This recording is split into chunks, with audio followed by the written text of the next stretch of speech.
Muzafaru Musazi yali asoma mu siniya ey'okubiri mu Serinnya Secondary School ebyakabanda mu disitulikiti ya Rakai. Amawulire g'okuwambibwa kwa mukulu we Ismail Ssesaazi gye gaamusanga era ebyokusoma byakomaawo anti Ssesaazi yali amuwerera.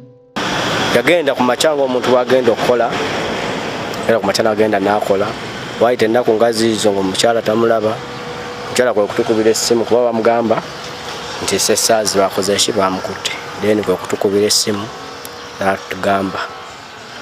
Nze yabimanya ne bagezaako okunoonyereza Ssesaazi yabula atya.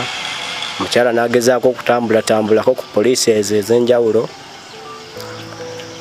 Ssesaazi nga talabika. Ne bagezaako okukola bye bakola, Ssesaazi nga talabika. Ssesaazi mu kubula, nze nga nze yali omu ku abo abanyambako mu kusoma kwange. Yali annyambako ku bintu by'essomero ng'ebyo. Bwe yabula era nasoma katono ne nva mu ssomero. Ssesaazi yali muvuzi wa bodaboda mu bitundu by'e Makindye mu Kampala. Yawambibwa nga 19 Novemba mu mwaka 2002. Kitaawe kati omugenzi Abdu Sserunyiigo ow'ekizinda mu ggombolola by'Akabanda mu disitulikiti ya Rakai yeewuba ku poliisi eziwerako ng'anoonya omutabani naye nga buteerere. Abaana yali yazaala 3. Omu ku bo yali yaakafa ate Ssesaazi n'abuzibwawo. Olw'ennaku ennyingi gye yayitamu kyamuviirako okulumbibwa ebirwadde era waayita mbale musajja mukulu n'afa. Ne mu kugezaako okunoonya Ssesaazi bagezaako olw'okuba nti twali tetulina bulungi nga tetuyimiridde bulungi. Waayita akabanga katono taata mulindooza mu kunyolwa kuba omwana yali amwagala.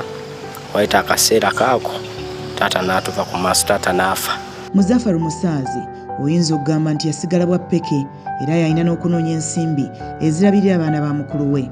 Yasooka n'agendako e Kampala okunoonya ekyokukola, ekibuga ne kimulema, kwe kudda e Kyotera mu Lufula gy'asindika ekigaali. Ava mu ssomero munaana ne ntandika okuyiriba nga bamadduniya, ne ntandika okugenda ne ngendako e Kampala ebbanga, ne njoza ku mmotoka, ne ntambuza ku bizigo. Kampala n'egaana.